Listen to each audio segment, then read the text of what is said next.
তেমন কিছু না গো। ল্যাপটপে কি একটা সমস্যা হয়েছে। ম্যাডাম বলল যে, "ল্যাপটপের নিচে কি একটা সমস্যা হয়েছে, ওটা চেক করে দেখো।" হ্যাঁ?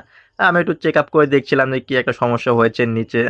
অনেকক্ষণ চেষ্টা করলাম, দেখলাম বাড়া নিচে কি একটা সমস্যা হয়েছে ল্যাপটপের, বুঝলে? অনেকগুলো কালো, কালো তার যেন। আমি ঠিক করতে পারছি না যে কোনটা ছিঁড়বো আর কোনটা দিয়ে কি করব না করব। বাড়া ইঞ্জিনিয়ারিং লাইনে পড়েছি, বুঝলে না? এমনি বাড়া ল্যাপটপটা ভালো করে চেক করছি। বাড়া কোথায়, কোথায় যে একটা তার দেখলাম, তারটা ছিঁড়ে গিয়েছে। এবার তোমরা অন্য কিছু ভেবো না। তোমাদের শুধু চোখটাই অন্য কিছু। বাড়া ইঞ্জিনিয়ারিং বুঝতে হবে না? ল্যাপটপ এসব ল্যাপটপ আমার কাছে টিকে? কত ঠিক করলাম, কত জুত করলাম, চেকআপ করলাম বাড়া। তোমাদের ল্যাপটপে চেকআপ করতে যদি মনে চাই তাহলে যোগাযোগ করো, হ্যাঁ?